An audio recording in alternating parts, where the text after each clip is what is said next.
Well, as you can see, I'm a little older than the rest of the crew here. And I have to explain to you what I'm doing here.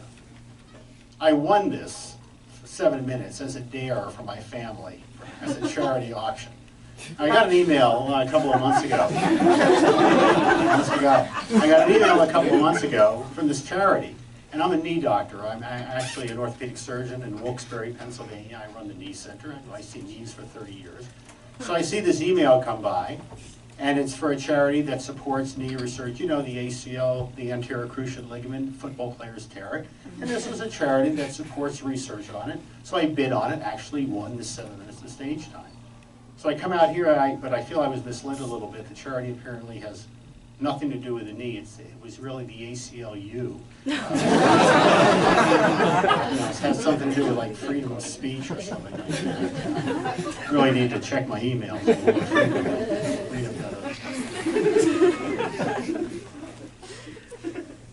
I see about 100 patients a week, and periodically my day is ruined by Dr. Oz. Patients come in, you know, used to be they'd come in with the National Star and the National Enquirer articles about another potion that was going to alleviate their arthritic pain, but now it's Dr. Oz, you know, and it's like my patients in Wilkes-Barre, we got a very ethnic population. They come, hey doc, you know, when people say, hey doc, you know, you're in trouble. Hey doc, the wife was watching Dr. Oz yesterday, and oh by the way, any single women here, if you want to get married in Wilkes-Barre, not only do you take your husband's last name, you lose your name. You become the wife. As in, the wife and I are going to Atlantic City. So they don't have a name. So he says, the wife was watching Dr. Oz, and Dr. Oz said, if I buy his extract of dried sheep dung and I put it on my knee twice a day for a year, my arthritis isn't going to hurt. You know, and then like I say, you know, I was absent that day in medical school when we discussed dried sheep dung as the arthritis treatment of choice, so I really can't be authoritative on that. You know, Dr. Oz, guys, I could go on and on about Dr. Oz. I don't have any time for Dr. Oz. The internet is great, though. You know, the internet has helped me out because, you know, what I do is I don't have to talk as much. You go ahead and, like, torn meniscus. I do a lot of meniscus. Hey, go read the 1 billion Google things on torn meniscus. Talk to me in a week. Tell me what you want to know. The only thing I don't understand about the internet is, you ever buy anything online, like with the Amex card? You know, you buy a toaster from Best Buy and you go pick it up. You buy it, immediately your iPad goes down. You know, Amex has just deducted, you know, $40 for a toaster. You know, right? Then the toaster doesn't work. The bagel doesn't fit in it. You take it back to Best Buy. They give you credit. They say, oh, Amex will credit you in 4 to 6 weeks. I said, what do they have, like AOL dial-up in American Express? I mean, it takes them 4 to 6 weeks to get back into the server to give you your money? I don't understand that. You know, what are they doing? It should be the same. You give Amex your money, get your money back right away. I don't know why. Anyway, I digress. When you're a medical student, you know, your third drives me crazy. I don't understand. Third year of medical school. You've got to see patients. And I remember it was very depressing to me because everybody was sick. You know, I'm Jewish, and I was ordered to become a doctor by my parents. And I remember getting to medical school, and I called up my father and said, what did you get me into? Everybody's sick. You do this for a living. They're coughing on you, you're puking, you got to stick your finger up their poopy hole. I said, who wants to do this for a living? It's a disgusting profession. That's why I became an orthopedic surgeon, is because, you know, we're not dealing with sick people, we're dealing with injured people. It's a little better. Then they come into the hospital and get sick, but that's an entirely different thing. But anyway, I had a lady from Bolivia, and I speak a little Spanish, and as a third-year student, I had to work her up. She was short of breath, and they were going to do, this was in Jefferson in the 70s, it was a heart surgery. They're going to replace 3 of her valves. And let me tell you, the chance, that even today it's a risky procedure. And the chances of her, you know, surviving it were minimal. Let me put it in more contemporaneous terms. The chances of this poor Bolivian woman getting out of Jefferson Hospital alive in the 70s was like that of a Hollywood actress getting out of Harvey Weinstein's apartment without seeing his dick. You know, it's very unlikely that would happen.